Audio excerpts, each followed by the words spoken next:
Assalamu alaikum warahmatullahi wabarakatuh and welcome kusoo dhawaada asxaabta inshallah ta'ala waa idin salaamay after that inshallah ta'ala casharka ugu horeeyo maanta aan bixin doono reviewga ama muraajacada isbuuca soo socda inshallah ta'ala suuqa iyo sidii la filan doono inshallah ta'ala marka koowaad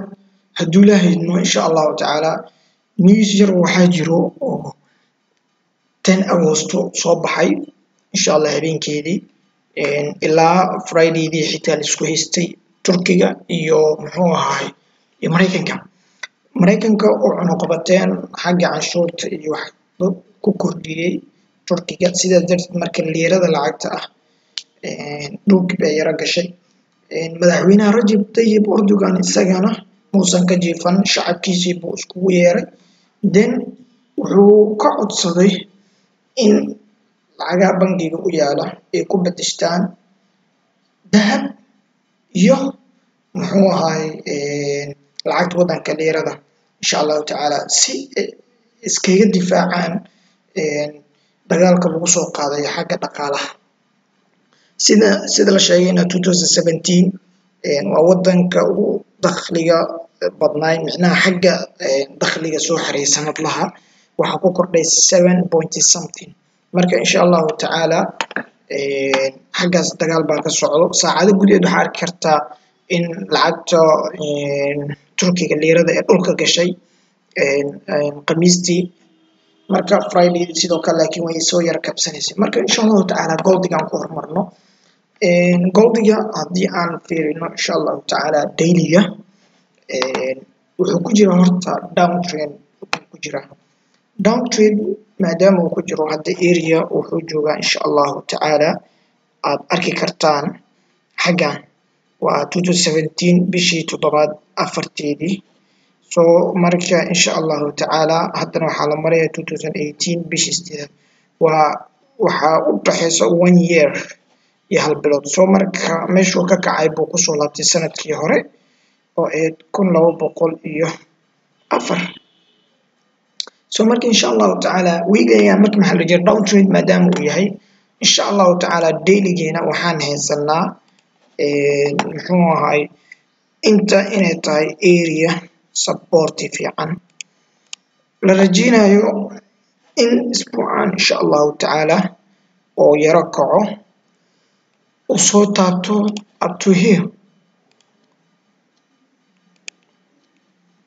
1237 meeshaas oo ah area support jiro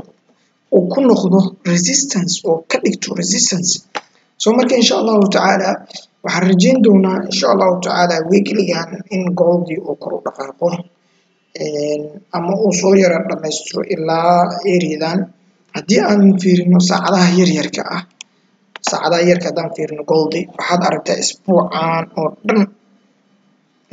dhan waa ku noqonaya haddii aan fiirino magarat haddii aan fiirino intuu ku noqonayo waa uu soo degaa support waa u noqdaa support waa haddii aad fiiriso saacadaha yarka si fiican clearly waa triple button ama port afar jeer buu wuxuu ka dhigtay support area magarateen so marka inshallah ta'ala afarta saac sidaan bay u samaysan tahay downtrend kaas buu ku jiraa waa u taabtay waa laga kiciyay mar kale ilaa afar jeer haddii kan ugu darno waa 5 jeer areadaas so marka inshallah ta'ala weekgan waxaan rajeynaynaa inshallah ta'ala ilaa inuu kor u yara kaco u dhameystiro ilaa areadan xitaa uu tago inshallah ta'ala ilaa xaggaas inuu dhameystirno waan rajeyn doonaa inshallah ta'ala goldiga haddii aan fiirino euro USD dollar euroda waxaad aragtaan isbuucyadan oo dhan inay soo dhaceysay so marka lacagta euroda aad baa loo yaabaa waa dhulka waxaad fiirisaa laga soo bilaabo 2018 bishii afraad ilaa hadda lacagta euroda waxay ku jirtaa inay dhacdo waxaad aragtaa 2017 dhammaadkeedii kicitaankii bilowday ilaa waxay ku ekaatay bishii 2 February March waa channel yar balse markii dambe si toos baa loo soo reeday so marka insha Allah ta'ala elliott wave baan ku cabiray haddii aad aragtaan train line kan waa uu soo jibiyay haddii aad si fiican u fiirsan train line kan support area buu ka dhigtay kor baa looga qaaday markii dambe xoog buu soo jibiyay weekly gan supportiga uu soo jibiyay wuxuu ka dhigtay become resistance asxaab badana groupka waxay ka gateen mar aan arkayay 1.15 areas 40 insha Allah ta'ala so markii dambena asxaab badan oo teamka Alfasino way soo bandhigeen ya asxaab kale ma sha Allah in looga baxo areadan meelahan 16 uga baxa then qiimi wuxuu sameeyay fiiri resistance si toos ah waliba support become resistance so markii insha Allah ta'ala waa si clear loo arkaa waxaan rajaynaynaa ilaa inuu inta dhameystiro oo tahay 112 haddii in noqon weysana waxaa suurtagal ah mar kale areadan oo supportiga ah inuu ku noqdo resistance kale maadaama meeshan hore trainkan oo ku noqday support become resistance mar labaad support areadan oo trainkan inuu ku noqdo marka la resistance kor loo yar qaado suuq markii la furo ilaa talaadada insha Allah ta'ala kor loo yar qaado then la soo celiyo oo dhameystiro elliott wave-kiisa ma garatay so waxaad aragtaa inuu down trend buu soo galay la yar celiyay oo qiimihii maadaama intaan uu soo dhacay in dadkii loo yar celiyo then haddana la si toos ushii saddexaad uu dhameystiro then insha Allah ta'ala ushii afraad kor loo soo qaado laakiin insha Allah ta'ala weekend bilowgiis wax badan waa rajaynaynaa oo ay ka mid tahay GDP-ga employment change-ga euro waxyaalo badan aan rajaynaynaa insha Allah ta'ala news badan oo jiro marka suuq markii la furo inuu dhameystiro ilaa uu dhameystiro 40 pipsigan waa suurtagal oo muxuu ahay si toos ah oo u noqdo inta then uu sameeyo inuu toos markaas oo kor u aado oo dhameystiro resistance-giisa 200 pipsiga oo newska uu ku imaado aan rajaynaynaa insha Allah ta'ala inta waxaad aragtaan inay supporti tahay supportigaas inuu imaado waa rajaynaynaa insha Allah ta'ala euro USD da haddii aan fiirino afartiisa saac Forex-ka insha Allah ta'ala aan soo yara dhaweyno so waxaad aragtaan in qiimihii ay idinka yar qaado in qiimaha 1 minute qiimihii hadda inuu meeshaas joogo so marka waxaa suurtagal ah falaarta in ku aadiyo oo qiimaha meeshaan oo kor ku laabto si directly suuqii euro ay kor u yar kacdo then ay soo dhameystirto waa suurtagal haddii kalena insha Allah ta'ala Forex-ka inay si toos u dhameystirto ilaa 100 pips ku dhawaad suuqa then oo aad aragto bullish signals then directly ilaa up to here insha Allah ta'ala haddii intuu imaado si toos ah oo bullish area oo aad ku aragto tusaale dojiyo aad ku aragto rami aad ku aragto iyo other candles haddaad ku aragto insha Allah ta'ala kuwa cadeynayo in suuqa bullish u yahay euroga insha Allah ta'ala in si fiican looga faa'iideysto waliba newsida xageed inay ku soo aadano waa suurtagal insha Allah ta'ala pound USD aan fiirino iyadana insha Allah ta'ala daily-ga pound USD isagana waa elliott wave-ka markii xagiisa aad ku fiiriso waa sida aan hadda aan bilaabo down trade buu ku jira isaga laftirkiisa waa dad aragtaanba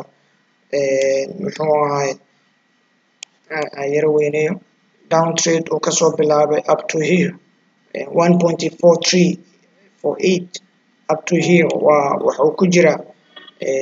dhicitaan badan buu ku jiraa laakiin insha Allah ta'ala hadda waxaa u maleysaaba inuu area fiican oo support area ah inuu joogo inkastoo uu yara ka yara baxay laakiin maxaad arki kartaa inay support area resistance area resistance loo soo dhaweeyay support area u yara dhowdahay support area ilaa 40 pips u dhaxayso soo marka insha Allah taala I think waxaan rajeynaa in iyada laftirkeeda inuu dhameystiro hadda weli uu ku jiraa ma dhihi karno laakiin down trade keena haddaan fiirino waxaad u malaysaa mar labaad inuu support area ka dhigtay down trade-ka markii trend line-kii la fiiriyo haddii kalena insha Allah taala inuu dhameystiran rajeynaynaa up to here u noqoto support area sax ah 1.601 balse kama hordhici karno insha Allah taala news baa u jiro up to area-dan insha Allah taala waa rajeynaynaa haddii 4 saac oo kale aan ku fiirino 4 saac oo kale haddaan ku fiirino tusaale 4 saac maxaa arki kartaa 4 saac maxaa arki kartaa in down trade uu ku jiro qiimaha 1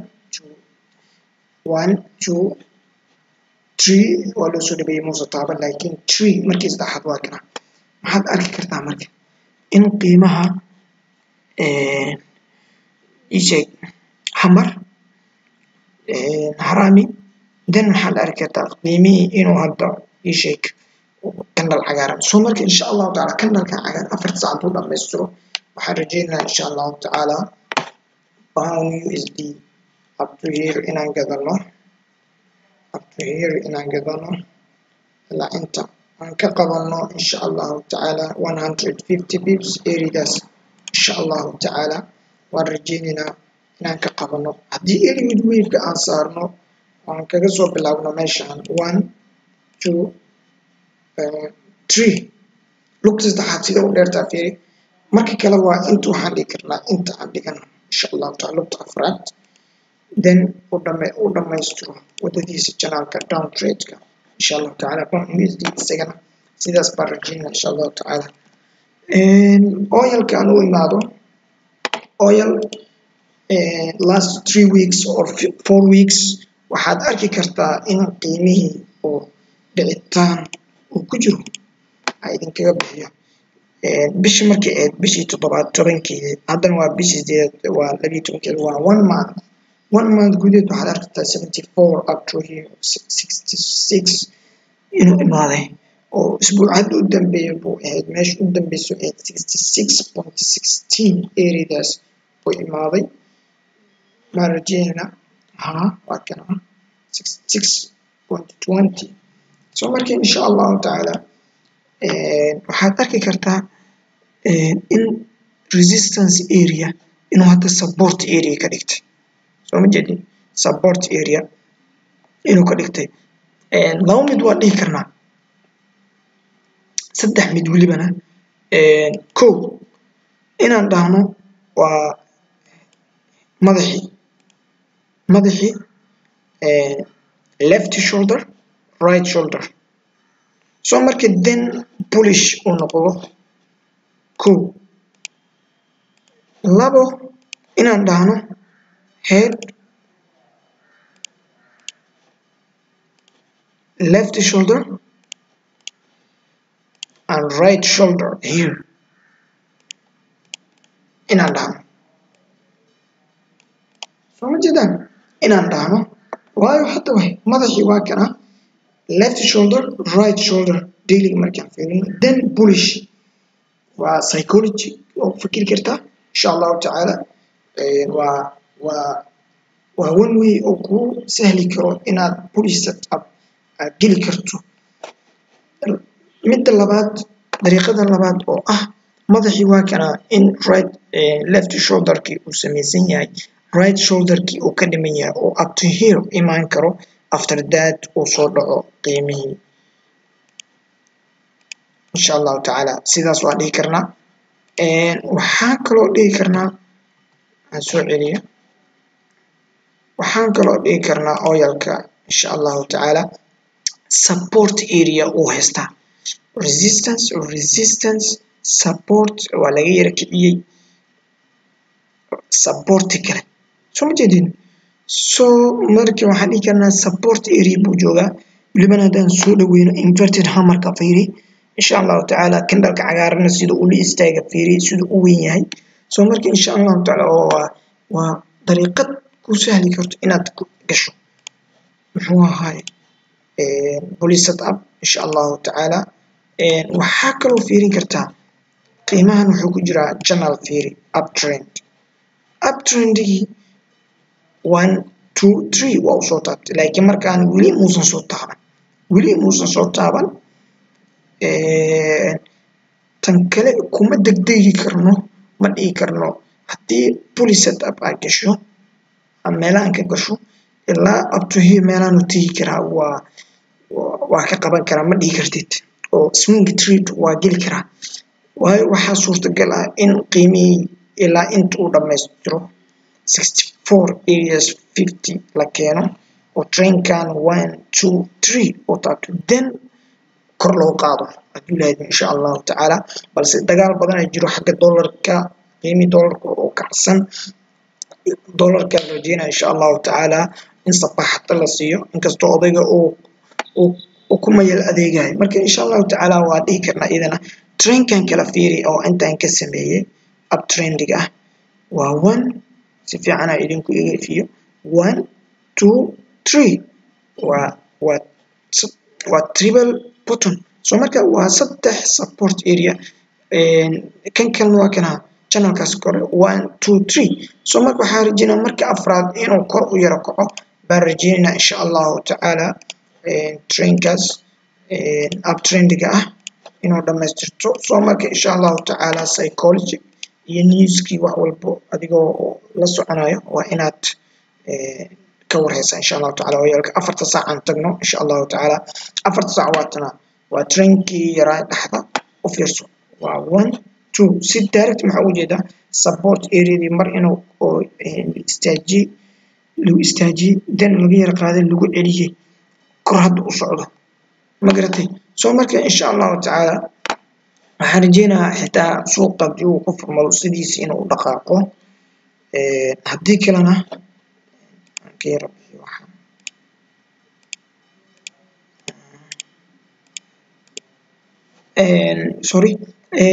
suuqa inuu soo yara laabto after that mar labaad dadkii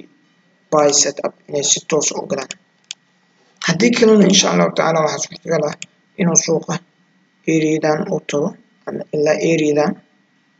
areadaas inuu tago 68 60 uusan dhaafin then lasoo yara celiyo oo la keeno ilaa inta then uu kor u baxo insha allahu tacaala ilaa areas gaaro waxaan ku ifin karnaa trainkan down trade-ka aan ku ifin karnaa fiiri sidii isku keenayan fiiri inuu qiimaha ilaa inta uu gaaro sababtu intuu gaarayna waxaa waaye wax kale ma ahan hadduusan ka xoog uusan uga bixin fiiri meesha resistancega uu ka haysto waa signalska badana oo yalka lacagaha waaweynka waa ay ixtiraamaan soo ma jeedin soo marka insha allahu tacaala oyalka indhaha aan ku hayno good leg ayaan rajeynaa insha allahu tacaala oyalka sidoo kale aan fiiriyo New Zealand USD insha allahu tacaala waxaad arki kartaa New Zealand and USD idin weynayo inuu hadda down trend uu ku jiro elite wave-kii baan ku cabiray 1 2 3 4 5 so marka area support buu hadda joogaa insha allahu tacaala New Zealand isagana waa uu soo dhacay maadaama dollarkii kor u socday New Zealand waa uu soo dhacayay welibana xitaa waxaa jirta New Zealand rated iyo waxbaa u soo baxay balse waa majority currency-ga xagga USD dollarka waa u ixtiraamaan USD-diisa laakiin dollarka buu aad ugu xiran yahay inta aan fiirino support area oo ka haysto insha allahu tacaala oo hadda uu ku dhow yahay so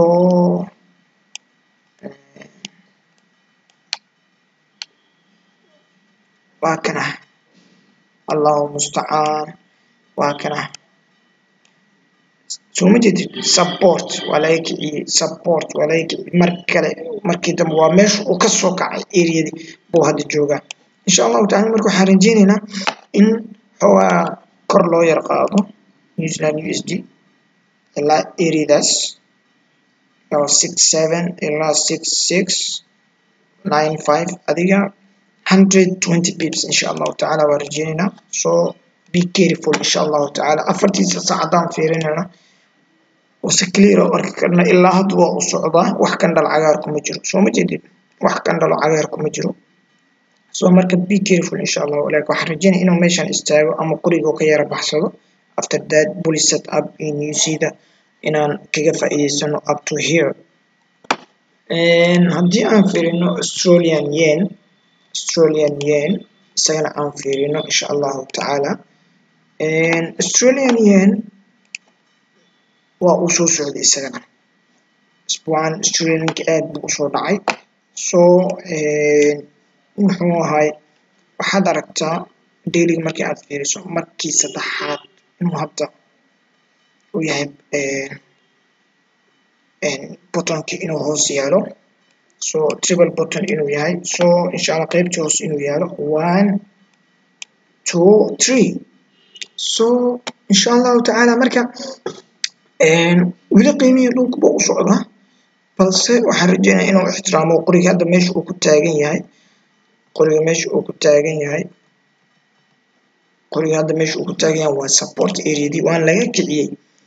so hadda haddaan fiirino Elliott wave-kii baan ku cabiray isagana waa 1 2 3 4 5 so hadda ushi dheereed mar walba Elliott wave-ka waa bangiyada iyo baa isticmaalo si psychologically qofku waxa lagu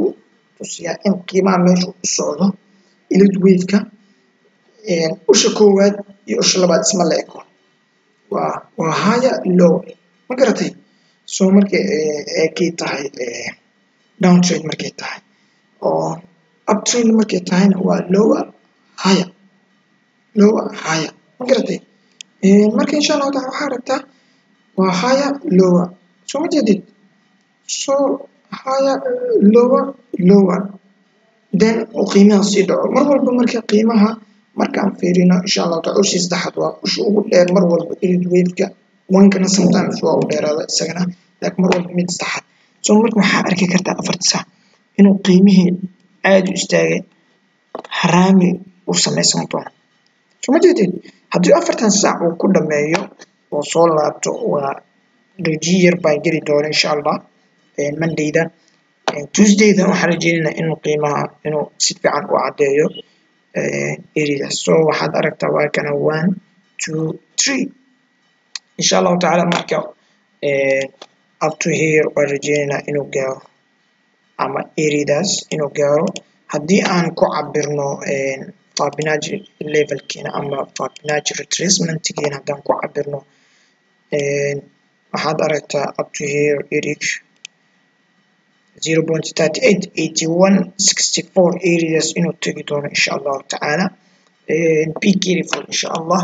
so intaas baan kusoo gabagabeyn doonaa insha Allah taala muraajacada isbuucan insha Allah taala waa anigoo ah Sakariya Ciise Usmaan ku magac dheer Xarbaawi insha Allah taala see you next time assalamu alaykum